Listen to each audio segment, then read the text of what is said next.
Bonjour et bienvenue pour ce nouveau cours sur la sexualité et comment vivre une sexualité responsable. Et on en était à la page 16, à l'exercice F, où il fallait dessiner une ligne du temps qui reprend chaque étape du développement chez la fille et chez le garçon en parallèle. Alors les deux textes qui vont vous servir à faire ces lignes du temps sont ici en page 14. Ce que je vous demande de faire, c'est de prendre un fluo, de venir mettre les âges autour duquel se situe un changement et le changement susnommé, et ensuite de venir les placer dans deux lignes du temps.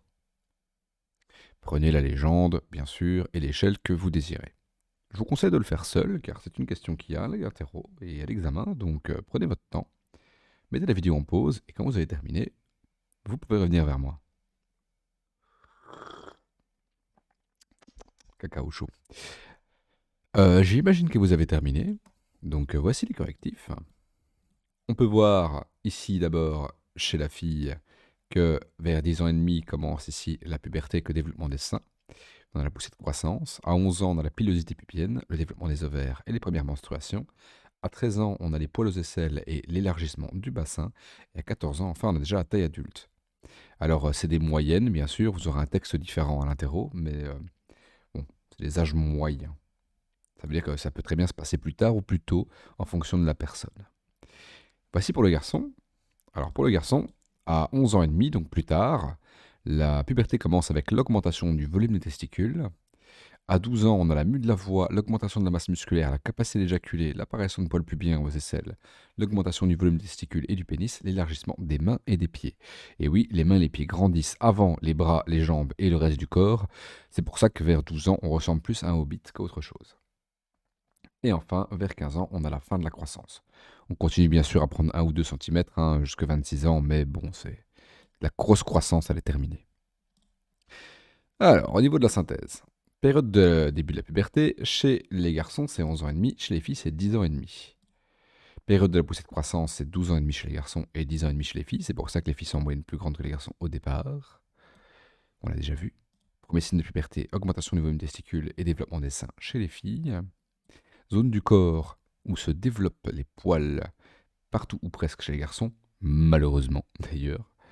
Au pubis et aux aisselles pour les filles. Modification de la forme du corps, développement des muscles, élargissement du corps, surtout au niveau des épaules pour les garçons, développement des seins et des hanches chez les filles, modification au niveau des organes génitaux visibles, augmentation du volume des testicules et du pénis chez les garçons, et chez les filles, il n'y a pas de grand chose de visible, la plupart des choses se passent à l'intérieur. Il y a quand même une petite modification des lèvres, quand même une petite modification, mais la plupart des modifications se font à l'intérieur. Premier signe de fonctionnement génital, c'est les premières éjaculations chez les garçons et premières règles chez les filles. On va passer maintenant à la partie sur le cycle menstruel.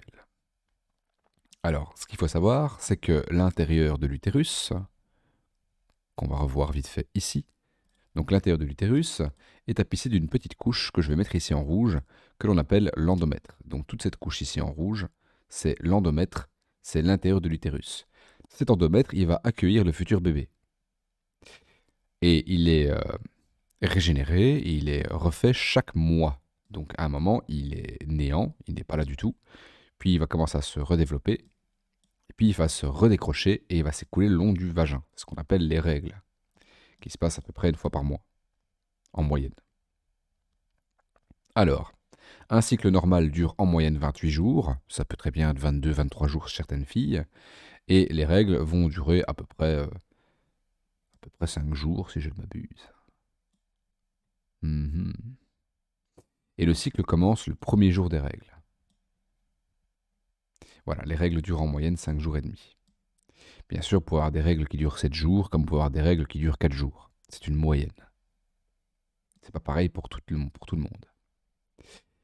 Alors, l'endomètre, qu'est-ce que c'est? Eh bien, c'est simplement la muqueuse qui recouvre la paroi interne de l'utérus. La muqueuse, c'est une peau, mais à l'intérieur. Pour simplifier. Les menstruations ou les règles, c'est le décollement de l'endomètre dont les restes vont s'écouler par le vagin, une fois par mois environ. L'ovulation, eh bien, c'est quand l'ovaire va produire un ovule, à peu près à la moitié du cycle. Donc si vous avez un cycle de 28 jours, eh bien à la moitié de ce cycle, vous allez avoir une ovulation, donc au 14e jour. La nidification, c'est quand l'ovule fécondé vient s'implanter directement dans l'endomètre. Ça, c'est pour les définitions de base. Alors, qu'est-ce qui se passe quand une jeune fille a ses règles? Elle perd du sang. Pourquoi? Eh bien, c'est simple. L'endomètre est riche en vaisseaux sanguins. Et comme on se débarrasse de l'endomètre qui est riche en vaisseaux sanguins, eh bien, on se débarrasse de beaucoup de sang aussi. Combien de temps durent les règles? On l'a dit, en moyenne 5 jours et demi. Et quand est l'ovulation? On l'a dit aussi, c'est à la moitié du cycle. Si le cycle fait 28 jours, ce sera au 14e jour. Alors, j'aimerais quand même préciser quelque chose. C'est pas parce que l'ovulation a lieu le 14e jour du cycle que vous n'êtes fertile qu'au 14e jour du cycle. Ça veut dire que si vous avez des rapports sexuels au-delà de ce 14e jour ou en deçà de ce 14e jour, vous pouvez quand même tomber enceinte. Donc, calculer votre cycle, c'est pas une bonne méthode de contraception. Je vous préviens tout de suite. Autre très mauvaise méthode de contraception, c'est le fait de dire de se retirer avant d'éjaculer. C'est pas parce que vous n'avez pas éjaculé qu'il n'y a pas de spermatozoïdes. Dans le liquide préséminal, il y a quand même des spermatozoïdes, et donc madame peut quand même tomber enceinte. Donc faites attention à ça. Moi je vous conseille, le préservatif, et à la limite, la pilule. Mais surtout le préservatif, parce que le préservatif empêche aussi le passage des infections sexuellement transmissibles, dont on reparlera un peu plus tard. Que se passe-t-il quand l'ovule n'est pas fécondé? Eh bien c'est simple, il meurt et est éliminé avec les menstruations. Maintenant, posons-nous une petite question. Combien d'ovules une femme va-t-elle produire au cours de sa vie? Alors il y a une petite erreur ici, c'est pas 60 ans, c'est 45 ans. Petite erreur de typo, désolé. Donc on arrête de produire des ovules à 45 ans et on a commencé à en produire vers 12 ans. Donc 45 moins 12, vous avez donc 33 ans pendant lesquels vous produisez des ovules. Ensuite, vous allez produire un ovule par mois et à 12 mois dans une année. Vous allez faire 33 fois 12. Et 33 fois 12, vous allez trouver, je sors la calculatrice,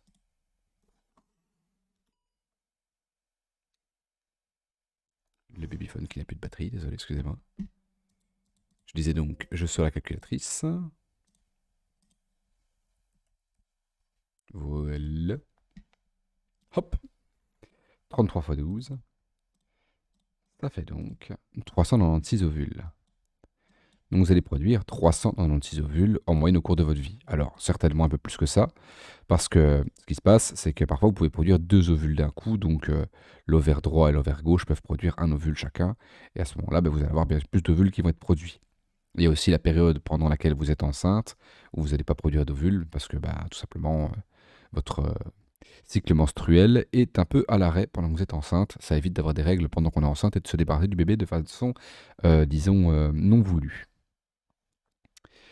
Et enfin, on en arrive au gros schéma qui est ici, ci-dessous, qui est un des schémas les plus importants du cours, qu'on va voir en détail au prochain épisode, parce que c'est quand même un gros morceau. Donc je vous laisse ici pour le moment, je vous donne rendez-vous au prochain épisode, à tout de suite.